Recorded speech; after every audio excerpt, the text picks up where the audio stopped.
Well, whenever AOC and I have signed on to the same legislation, I just think all of America ought to take time out and really review it. And at a minimum, we ought to have a vote on it.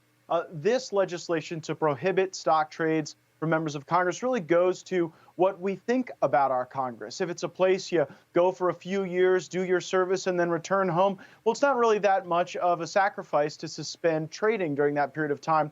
But if you have people who are in Congress for 10, 20, 30, 40 years, well, they think, gosh, that's their entire opportunity to participate in the marketplace. I am hopeful that we would have a vote on this issue. The fact that you've got populists from the widest ends of the political spectrum coming together to say, hey, look, why don't we just make a deal in this country that you're on one side or the other? You're on the lawmaking side or you participate in the stock market. And I don't blame anyone who's followed the rules as they exist now, but the worst example has been Pelosi. When we had legislation to break up big tech, moving through the Judiciary Committee with bipartisan momentum, oddly, you had her husband buying big tech stock. And everyone thought, well, that's kind of weird. And then, lo and behold, she never brings those bills up for a vote in the House of Representatives. So now we have the benefit of time to say, gosh, maybe Nancy Pelosi's husband knew something about the trajectory of legislation that impacted the value of individual stocks. And that is the corruption that drives people nuts.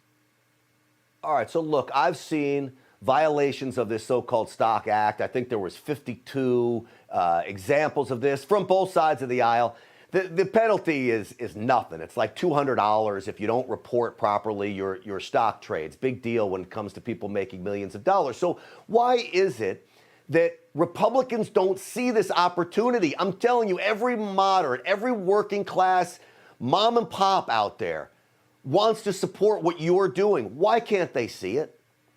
Well, frankly, we got too many Republicans who've benefited off of the system corruptly. And let's start with Richard Burr, who was the chairman of the Senate Intelligence Committee, and he was saying one thing to the American people and then doing something very different in his own stock trades. Now, should be fair to say the DOJ didn't prosecute him, they investigated him, and they decided to not move forward with charges, and everyone's innocent until proven guilty. But even if it's not illegal, it's swampy and it's icky, and it makes people feel like their representatives aren't really representing them, but they're representing their own financial interests. And we got too much of that in Washington on both sides, but we should at least have a vote. Let's just have a vote and figure out where people stand. If it loses, it loses, but then the American people will get to make a judgment.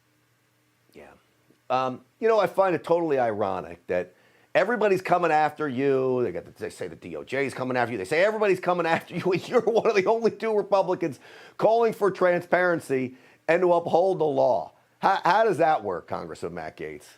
Well, sometimes when they can't corrupt you one way, they try to compromise you another. And if that doesn't work, sometimes they try to totally destroy you. That's what the battle against the regime sometimes entails. But I'm a happy warrior, and I do see progress in the American people waking up, Grant. I mean, Joe Biden's got an approval rating that's hovering right above freezing at about 32%. And so if we're able to activate the country to get a new batch of fighters that bring this populism and this energy, we could actually do stuff like this that is bipartisan. I mean, usually we're talking about issues that Democrats will never agree with us on, but there are Democrats, in fact, more Democrats who say, hey, you know what? Let's just pick one side or the other, lawmaking or stock trader. This is, I couldn't think of a bipartisan issue until this issue came up. This is the one that everybody can agree on. And so I'm going to do everything I can to push people towards it, Democrats and Republicans, to get this thing passed into law because I think it's good legislation. Congressman Matt Gaetz, thank you for being one of two signing on to it, and thank you for coming on the program tonight. Hey, it's lonely sometimes, but never lonely when I've got the STINCHFIELD Nation with me.